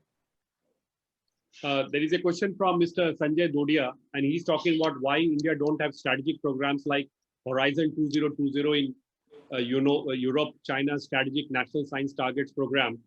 A regulation like CSR is amended by recent government. Similarly, corporate research responsibility. So he's saying that like CSR, there would be a corporate research responsibility to be formed and enforced through law to augment importance to R&D. I would request here Professor V.S. Rao if he can throw some light on this. No, certainly I agree with him. I did mention, in addition to corporate social responsibility, corporate educational responsibility, he is extending that to corporate research responsibility. So government must fund under the area of that CX R, okay, whatever is X relation responsibility, the government must fund. And then Professor Kiran Patil is talking, and this question is directed to Professor G.D. Yadav. University industry collaboration research is critical in engineering education at all levels. How will the chemical industry assist them with joint collaborative projects and the possibility of patents, technology transfer, and ultimately employment opportunities? Yeah, very good question. You know, there has to be a policy for even IPR. One of the problems with industry is that who gets the IPR? So what was my policy in ICT? 50-50. Suppose you develop some technology, you generate IPR, you have the first right of refusal. The sponsor has the first right of refusal. If that industry says, okay, we are fine, we are not going to implement it, you can sell that technology to somebody else and share the income. That is the formula which I use. In United States, it is not like that. In United States, entire IP is owned by the university. And when that act was passed in 2003, I guess it is Boyle-Dell Act. You know, the university's contribution in research and patenting increased like that. And in nanotechnology, almost 15% patents are owned by a university. That is not happening in India because of this. So it is, yes, universities must collaborate, industry must go, and industry is not going to give you money unless they see the results. It is self-propelling, it is autocatalytic. I will tell you, you know, when Unilever came to ICT about 7 years back, and they gave us one project, that multiplied to 17 projects because they found the results were exciting and that could be implemented. So same is the case with Evonik and other companies, Huntsman. These companies came to us because we provided them results. That is the formula, and that's what happens. Because of that, the student gets his PhD fellowship. There is a stability. He was for 3 years, and whatever patentable is patented, and whatever is publishable is published. And that is how the model has to be like that. Thank you, sir. Jill Gazera is talking about if a university provides less or no opportunity to the chemical engineering students, how can the students themselves get exposed to industrial knowledge and training? So Professor Gautam Radhakrishna Desi Raju, how it can be taken care, sir? If a university provides less or no opportunity, how students should get themselves exposed to industrial knowledge and training? I don't think it's necessary. I have said throughout this seminar that the only role of the university is to train the mind of the student. And once that is trained, industry will have to pick it up. It is not incumbent on the universities to sort of gear them into, these are all, many of these things are all only piecemeal solutions. They don't address the root of the problem. Shraddha Rane talks about where the key impediments or blockers for such industry and academia interaction and collaboration. Mr. Ashok Panjwani, sir. The roadblocks are that, many times the expectations are very high.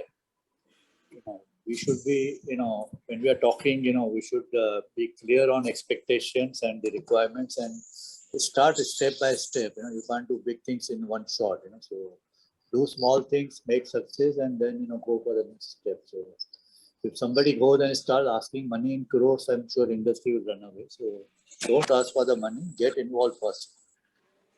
That's what is the real thing. Thank you, sir.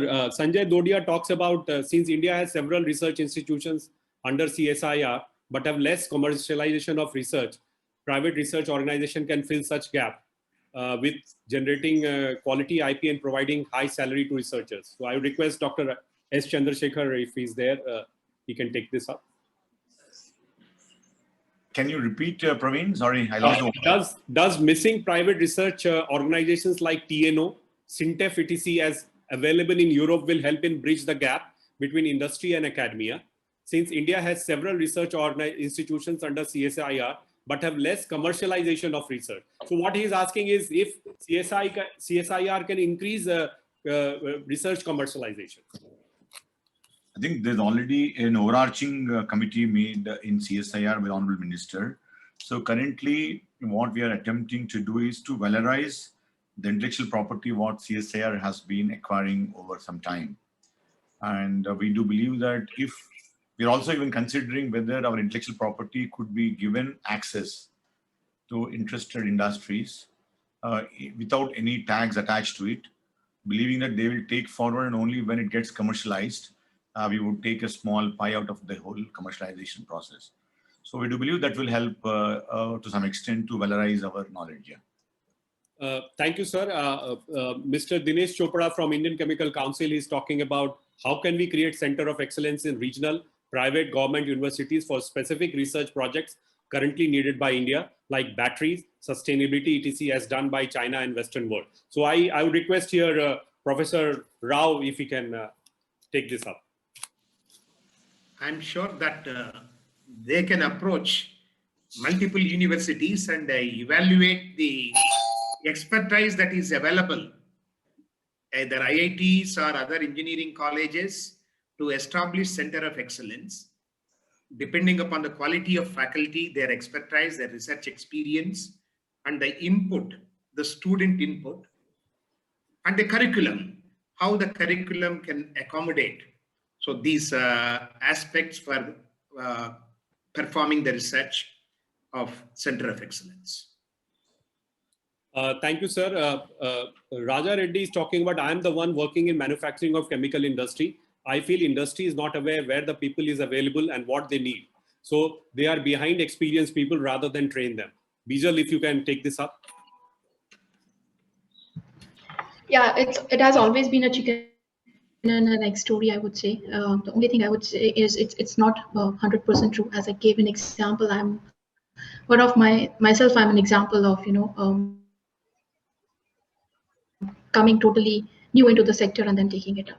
So I think it's about the right skill set and right opportunities, and that also brings up the question of what kind of skill set that Dr. Khandal was telling us, what kind of skill sets that the industry needs. So it's a much broader topic, but second thing I would also say that, we also always want to go in for a certain kind of an industry, and a lot of us don't want to start at MSME level or even a small level or entrepreneurship. So these are also an option that good chemical engineers or good scientists, good chemists should also do, rather than just everybody pursuing one one MNC or one place to go and work, which is definitely not possible on a practical basis. Sibu Nair is talking about how about making industry experience equivalent to education, which will minimize the necessary load on academics and allow good quality research. So your views, if somebody would like to take this. Praveen ji, यही तो मैं कह रहा हूँ, ये जो number of research papers, patents, publications, ये सब बकवास है. जो एक्सपर्ट्स हैं वो आके पढ़ाएं. आप देखिए अभी क्या हो रहा है, सबसे बड़ा तो स्कैंडल ये चल रहा है, you are supposed to publish in so and so papers in foreign. You are paying for publishing in those papers. Then if you want to refer to that, you pay for the same. It is such a thing. आप open कर दीजिए, आप publish करिए, जहां करना है करिए. Don't even about all these indexes and all that.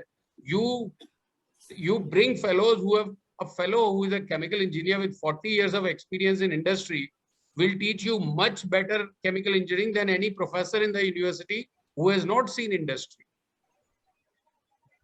And sir, why? Just wanted to know out of curiosity. I'm asking a very naive question from all of you.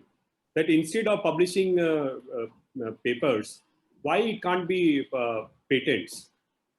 Patent का भी कोई लाभ नहीं है, प्रवीण जी. Patent का भी कोई, if it is useful, then only have patent.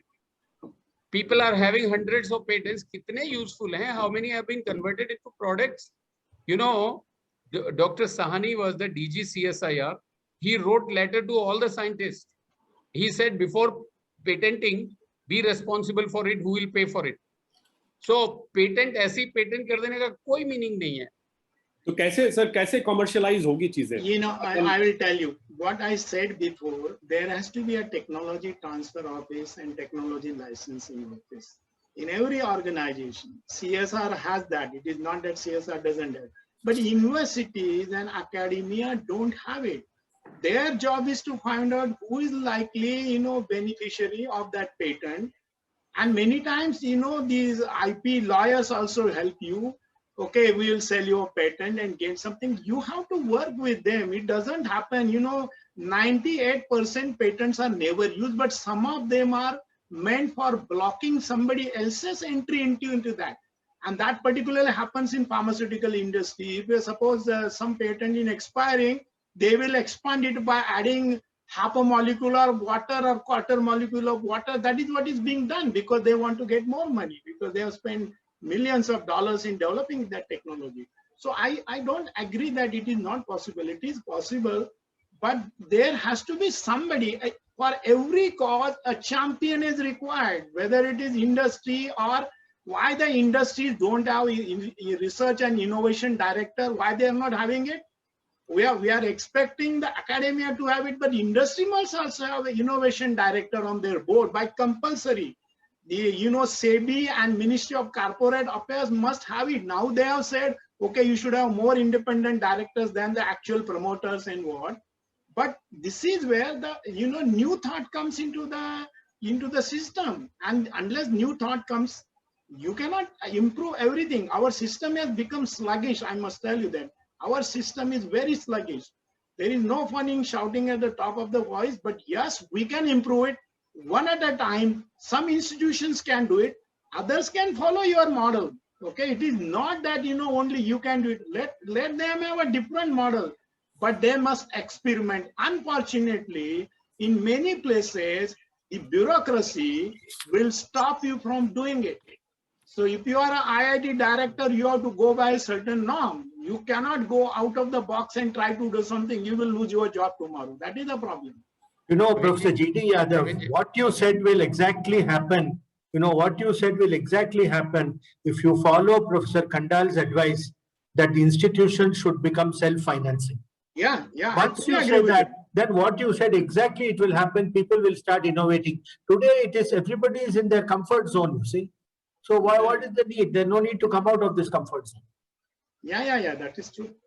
But my personal belief is that government of India will stop funding high research in future. Praveen जी, मैं एक बहुत इंपॉर्टेंट बात कहना चाहता हूँ, वो रह जाएगी तो लोगों को नहीं पता चलेगा. देखिए, we keep talking, making statements about industry.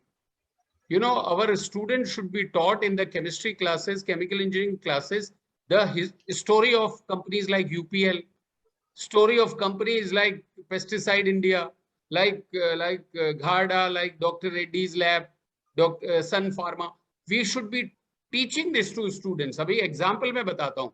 अभी मुकेश अंबानी जी ने एक decision लिया that Reliance will invest 60,000 or 80,000 crores of rupees going green. And you know what is the decision they have taken? Nobody talks about it in India and in universities. He took a decision that I am going to buy a company which manufactures silicon, not the wafer. I mean, not the assembling of solar cell. He says, I'll manufacture the basic silicon wafers. And he purchased the company of Norway. Now you see how much is an opportunity for us. Patent का कोई meaning ही नहीं है. हमारे India में इतने अच्छे इतने तगड़े बिजनेसमैन हैं, they can acquire that technology, no issue. हमारे इंडिया में लोगों को क्या करना है, उसको अडॉप्ट करके इंडियन वे में काम करके और उसको एस्टेब्लिश करना है. ये यूनिवर्सिटी में कोई बात ही नहीं करता. कोई टीचर बात नहीं करता इंडस्ट्री में क्या हो रहा है, इंडस्ट्री में क्या प्रॉब्लम्स है. चाइना ने रेट बढ़ा दिए 20%, 25%. डाइज इंडस्ट्री डोलड्रम्स में है, टेक्सटाइल इंडस्ट्री डोलड्रम्स में है, पेंट्स. अभी देखिए चिप्स नहीं मिल रहे तो car industry, automobile industry is in problem. ये चीजें डिस्कस करता है कोई नहीं करता. ये जिस दिन होने लगेगा, और उसमें सबसे बड़ा है ब्यूरोक्रेसी. जब ब्यूरोक्रेट साइंस और इंजीनियरिंग से आएंगे सब ठीक हो जाएगा. 80% बच्चे तो पॉलिटिकल साइंस, कॉमर्स ये कर रहे हैं. साइंस और इंजीनियरिंग तो कोई पढ़ने को तैयार नहीं है. पैकेज ओरिएंटेड आपकी एजुकेशन हो गई है. बच्चा एडमिशन बाद में लेता है, पहले पेरेंट्स पूछते हैं what is the return on investment. Education has become an investment for the parents. तो कैसे कहाँ से आएंगे? अच्छा, जो केमिकल इंजीनियर बन जा रहे हैं, यूडीसीटी, आईआईटी, एनआईटी, वो सब भागते हैं अमेरिका में, बिकॉज वहाँ रिसर्च में फंडिंग हो रहा है, वहाँ सब हो रहा है. तो मेरा ये कहना है कि we have to bridge these gaps at the shop floor level, involving everybody. Let us not differentiate. ये इंडस्ट्री से आया क्यों? हमने आपका पहले डीएसटी फंडिंग सिस्टम को ठीक करो. डीएसटी का जो फंडिंग सिस्टम है, डीबीटी का जो फंडिंग सिस्टम है, उसको ठीक करो.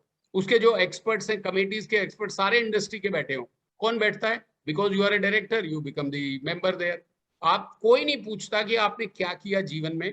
आप साइंटिफिक एडवाइजर बन जाते हो, क्या किया आपने, कितनी टेक्नोलॉजीज लगाई. ये जब तक नहीं आएगा, जब तक प्लानिंग कमीशन में देसी राजू जैसे लोग नहीं बैठेंगे, चंद्रशेखर जी जैसे जीडी, ये जो आपके पैनलिस्ट हैं, ऐसे लोग प्लानिंग कमीशन में नहीं बैठेंगे, कभी सक्सेस नहीं होगा इंडिया का. It was good to hear all of you. Let me thank all my speakers. I would say gurus rather than speakers, because they come up with. You like to hear a nice story. If there is a Swayamvar today where the bride has to choose a groom, and if you are a chemistry graduate or chemical engineer, nobody will put that varmala around your neck. They will go for somebody else because they think you are dirty guys. So quite correct. Quite correct. We have to change that mindset of people. आपने sir अच्छा summarize किया this entire story with a good lovely smile on faces of everybody. So let me thank all my speakers or gurus for the wonderful insight and also for answering. I think we had 16 questions and we tried to answer all of them. Let me personally thank Professor G.D. Yadav, Emeritus Professor of Eminence, Institute of Chemical Engineering, Institute of Chemical Technology, Bombay, Dr. Jillu Singh Yadav, Provost, Director and Trustee, Indrasil University, Professor Gautam Radhakrishna Desi Raju, Solid State and Structural Chemistry Unit, Indian Institute of Science, Bangalore, Professor Dr. R.K. Khandal, President R&D and Business Development, India Glycols Limited, Dr. S. Chandrasekhar, Director CSIR, IICT, Mr. Ashok Panjwani, Executive Director UPL Limited and President UPL University of Sustainable Technology, Professor Vajra Sambat Siva Rao, Vice Chancellor SRM University AP, Ms. Bijal Matkar, RNI Director Solvay Research Innovation Center, India. I would also request all delegates to rank this e-conference on the chat window, 1 being the lowest and 5 being the highest, so that at least all our speakers can see how we have done. So I would request all our delegates, 133 still being there. At one point of time, we had around 258 on the highest side. So in total, we would have 300 delegates who participated in this conference, and I would request them to please motivate all our speakers by at least giving a ranking on the chat window. Somebody saying excellent conference, and that should continue on. I would request all delegates to register for the next set of events. And the next set of events are on July 23rd on draft PCPIR, on July 30th on digitization, on August 6th on agrochemicals, and August 10th on World Biofuel Day. And this we are doing on the World Biofuel Day itself, which is on August 10th. And the focus is on promotion of biofuels for a better environment. For the industry, what we are trying to do is all these topics which are hot and which were discussed, whether it is green hydrogen, whether it is sustainability, whether it is biofuel. So all the things that are hot, we as a media or we as the Indian Chemical News are trying to see to it that how we can do extensive discussion so that the industry is aware what's happening in and around, and so that they can take good decisions or excellent decisions moving forward. So let me thank all delegates who participated in this event. Those who registered but did not participate can watch the recorded version from tomorrow onwards. It would be all there on our website. Even our past e-conferences are there on our website. So anybody who wants to see the past e-conference can go to our e-conference session, go to the past e-conference, and they can watch the recorded version on our website, indianchemicalnews.com.